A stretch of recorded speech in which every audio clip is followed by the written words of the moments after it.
Hi friends, ಇವತ್ತು ಟೊಮೊಟೊಕಾಯಿ ಚಟ್ನಿ ಮತ್ತು ಚಪಾತಿ ಮಾಡೋದು ಹೇಗೆ ಅಂತ ನಾನು ತೋರಿಸ್ಕೊಡ್ತೀನಿ. ನೋಡ್ಕೊಳ್ಳಿ, ಈಸಿಯಾಗಿ ಮಾಡ್ಬೋದು ಟೊಮೊಟೊಕಾಯಿ ಚಟ್ನಿನ. ಒಂದು 10 ಹಸಿಮೆಣಸಿನ್ಕಾಯಿ, ಒಂದು 4 ಟೊಮೆಟೊ, ಹಾಗೆ ಒಂದು ಇಡಿಯಷ್ಟು ಶೇಂಗಾ ಬೀಜನ ಹಾಕ್ಬಿಟ್ಟು ಚೆನ್ನಾಗಿ ತೊಳೆದ್ಬಿಟ್ಟು ಅದನ್ನು ಕುಕ್ಕರ್ಗೆ ಹಾಕ್ಬಿಟ್ಟು ಒಂದು 2 ವಿಷಲ್ ಹೊಡ್ಸ್ಕೊಂಡಾದ್ಮೇಲೆ ಅದನ್ನು ಒಂದು ಇದು ಸೋಸುವಂಥ ಜರಡಿ ತೊಗೊಂಬಿಟ್ಟು ಆ ನೀರೆಲ್ಲ ಸೋಸೋಂಗೆ ಕೆಳಗೊಂದು ಪಾತ್ರೆ ಇಟ್ಕೊಂಡ್ಬಿಟ್ಟು ಸೋಸ್ಕೊಂಬಿಡಿ ನೀರೆಲ್ಲ. ಒಂದು ಸ್ವಲ್ಪ ಅದು ಬಿಸಿ ಆರೋವರೆಗೂ ಅದನ್ನು ವೆಯ್ಟ್ ಮಾಡಿಬಿಟ್ಟು ಅದನ್ನು ಒಂದು ಮಿಕ್ಸಿ ಜಾರಿಗೆ ಹಾಕಿ ಅದನ್ನು ರುಬ್ಕೊಳ್ಳಿ.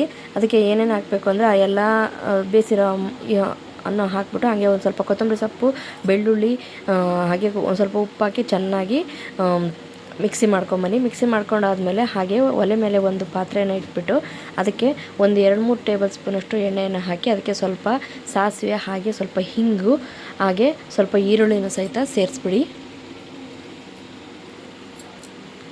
ಈರುಳ್ಳಿ ಸೇರಿಸ್ಬಿಟ್ಟು ಚೆನ್ನಾಗಿ ಅದನ್ನು ಕೈಯಾಡಿ, ಹಾಗೆ ಮೇಲೆ ಸ್ವಲ್ಪ ಉಪ್ಪನ್ನು ಸಹಿತ ಸೇರಿಸಿ ಚೆನ್ನಾಗಿ ಕೈಯಾಡಿ.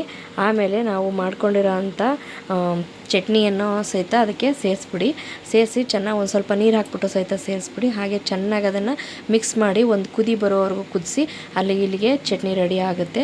ಹಾಗೆ ಚಪಾತಿ ಮಾಡೋದು ಹೇಗೆ ಅಂತ ಹೇಳ್ಕೊಡ್ತೀನಿ. ನಾನು ಒಂದು ತಟ್ಟೆ ತೊಗೊಂಡು ಅದಕ್ಕೆ ಒಂದು 3 ಕಪ್ನಷ್ಟು ನಾನು ಗೋಧಿ ಹಿಟ್ಟು ತೊಗೊಂಡಿದ್ದೀನಿ. ಗೋಧಿ ಹಿಟ್ಟು ಅದಕ್ಕೆ ಒಂದು ಅರ್ಧ-ಮುಕ್ಕಾಲು ಟೇಬಲ್ ಸ್ಪೂನಷ್ಟು ನಾನು ಉಪ್ಪು ತೊಗೊಂಡು ಹಾಗೆ ಅದಕ್ಕೆ ಸ್ಮೂತ್ ಬರಲಿ ಅಂತ ಹೇಳ್ಬಿಟ್ಟು ಅದ್ರ ಮೇಲೇ ಕಲಿಸ್ಬೇಕಾದ್ರೆ ಸ್ವಲ್ಪ ಎಣ್ಣೆನ ಸಹಿತ ಹಾಕ್ಕೊಂಡಿದ್ದೀನಿ. ಅದನ್ನು ಹಾಕ್ಬಿಟ್ಟು ಚೆನ್ನಾಗಿ ನೀರೆಷ್ಟು ಸ್ವಲ್ಪನೇ ನೀರು ಹಾಕ್ತಾ ಚೆನ್ನಾಗಿ ಕಲಿಸ್ಕೊಂಬಿಡಿ. ನೋಡಿ, ಒಂದು ಮೀಡಿಯಮ್ ಈ ಹದದಲ್ಲಿ ಇರಬೇಕು ಚಪಾತಿ ಹಿಟ್ಟು. ಮಿನಿಮಮ್ ಅಂದರೆ ಒಂದು ಅರ್ಧ ಗಂಟೆ ನೆನೆ ಇಡಿ, ಇಲ್ಲಾಂತಂದರೆ ಸ್ಮೂತಾಗಿ ಚಪಾತಿ ಬರಲ್ಲ. ಹಿಂದ್ಗುಟ್ಲೆ ಮಾಡಬೇಕು ಅಂತಂದರೆ ನೋಡಿ, ಇವಾಗ ತುಂಬ ಸ್ಮೂತಾಗಿ ಕಲಿಸಿದ್ದೀನಿ ನಾನು. ನನಗೆ ಅರ್ಜೆಂಟ್ ಬೇಕಾಗಿತ್ತು. ಇವಾಗ ಇನ್ನೂ ಸ್ವಲ್ಪ ಗಟ್ಟಿಯಾಗಿ ಕಲಿಸ್ಕೊಳ್ಳಿ. ನಿಮಗೇನಾದರೆ ಲೇಟಾಗಿ ಮಧ್ಯಾಹ್ನಕ್ಕೆ ಬೇಕಪ್ಪ, ಬೆಳಗ್ಗೆನೇ ಕಲಿಸ್ತಾ ಇದೀವಿ ಅಂದರೆ ಸ್ವಲ್ಪ ಗಟ್ಟಿಯಾಗಿ ಕಲಿಸಿ. ನೀವೇನಾದ್ರೆ ಇಮಿಡಿಯೇಟ್ಲಿ ಮಾಡಬೇಕು ಒಂದು 15 ನಿಮಿಷ 20 ನಿಮಿಷದೊಳಗೆ ಅಂತಂದರೆ ನೀವು ಒಂದು ಸ್ವಲ್ಪ ಮಿದುವಾಗಿ ಸ್ವಲ್ಪ ಎಣ್ಣೆ ಜಾಸ್ತಿ ಹಾಕಿ ಕಲಸಿದ್ರೆ ಸಾಕಾಗುತ್ತೆ. ನೋಡಿ, ಇವಾಗ ನಾನು ಒಂದು ಚಪಾತಿನ ಸಹಿತ ಲಟ್ಟಿಸ್ಬಿಟ್ಟು ನಾನು ಬೇಯಲಿಕ್ಕೆ ಹಾಕಿದ್ದೀನಿ. ಯಾವ ರೀತಿ ಇದೆ ಅಂತ ಹೇಳ್ಬಿಟ್ಟು ಸ್ಮೂತಾಗಿ ಸಾಫ್ಟಾಗಿ ಸಹಿತ ಬರುತ್ತೆ ಸ್ವಲ್ಪ ಎಣ್ಣೆ ಹಾಕೋದ್ರಿಂದ. ನೋಡಿ, ಟೊಮೊಟೊಕಾಯಿ ಚಟ್ನಿ, ಚಪಾತಿ, ಹಾಗೆ ಮೊಸರು